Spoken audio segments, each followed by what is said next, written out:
আজ থেকে কত শত বছর আগে এখানে এই নির্জন জনমানব শূন্য স্থানে কে বা কারা তৈরি করেছিল এই দালান?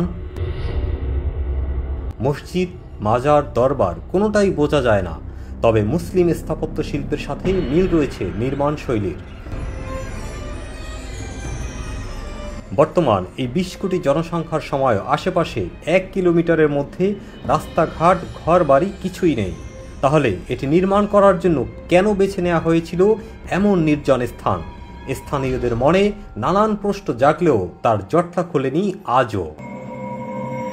পার্শ্ববর্তী বাড়ির লোকজন এটাকে এতিম শাহের মাজার নামে জানে। ভক্তবিন্দু প্রতি বছর ওরসের আয়োজন করে থাকে। বাংলাদেশের দক্ষিণের জনপদ বরিশাল জেলার বাকেরগঞ্জ উপজেলার ১০ নং গারুরিয়া ইউনিয়নের সাহেবপুর গ্রামে এটির অবস্থান। স্থানীয়দের সাথে কথা বলে সুনির্দিষ্ট কোনো উত্তর পাওয়া যায়নি। এমনকি আমার লেখা বাকেরগঞ্জের সংক্ষিপ্ত ইতিহাস পরিচিতি বই থেকেও বাদ পড়েছে এই দরবার বা মাজারের কথা। এতিম শাহের দরগাহের কথা বাকেরগঞ্জ উপজেলার অনেকের কাছেই রয়ে গেছে অজানা। আনুমানিক ১৫ ফুট দৈর্ঘ্য আর ৭ ফুট প্রস্থ এবং উচ্চতায় ১০ ফুটের মতো হবে।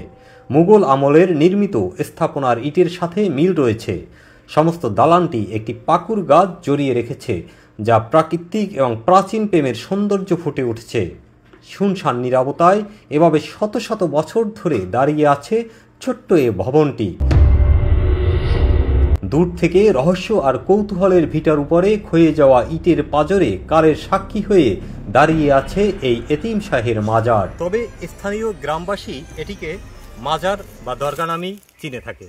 এখানে মাঝে মধ্যে হয়তো ওরস গান টান হয়ে থাকে, তবে খুব একটা আনুষ্ঠানিকতা বা প্রতি বছর নয়। আপনাদেরকে এই মাজারের মধ্যে বা এই যে প্রাচীনতম ঘরটি আছে এটির মধ্যে আমি নিয়ে যাচ্ছি।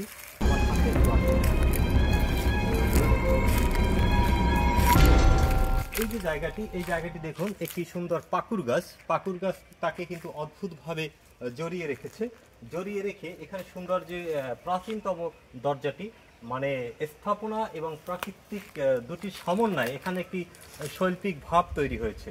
তবে আমি ভিতরে ঢুকবো, আমার একটু কেমন ভয় ভয় লাগছে, কারণ এটা হচ্ছে একেবারে নীরব নিস্তব্ধ একটি গ্রামের মধ্যে জায়গা, যেখানে শুনশান শব্দ হচ্ছে, নীরবতার শব্দ হচ্ছে, আর কিছু পশু পাখি প্রাণীর ডাক আসছে কানে ভেসে।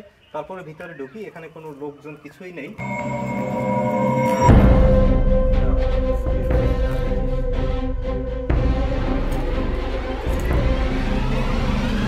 এই হচ্ছে আপনার দরগার ভিতর বা মাজার।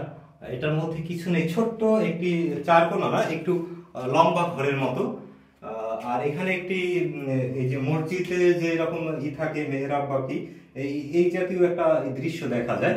তবে এখানে কি কারণে কেন করা হয়েছিল সেটা আমার জানা নেই। এটি দরগা না মাজার না মসজিদ কিছুই বলা যাচ্ছে না।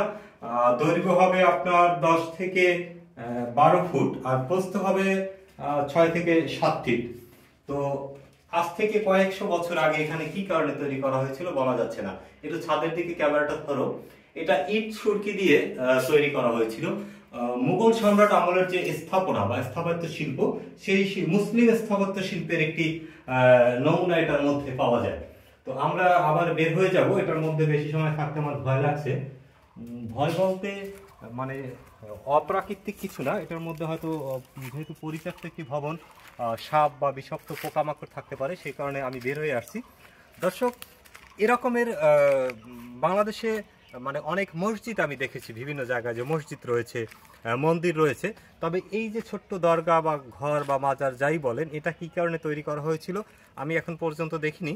আর বাকেরগঞ্জে যে এরকম একটি স্থাপনা রয়েছে প্রাচীন, সেটি এই বাকেরগঞ্জের অনেক মানুষই জানে না, এমনকি এই ইউনিয়নের সবাই হয়তো জানে না বা নতুন প্রজন্ম জানে না। যে যেখান থেকে আমাদের এই ভিডিওটি দেখছেন, অবশ্যই আপনি লাইক, কমেন্ট, শেয়ার করবেন এবং আমাদেরকে আপনার মতামত জানিয়ে দেবেন। এস এম পলাশ, বাকেরগঞ্জ।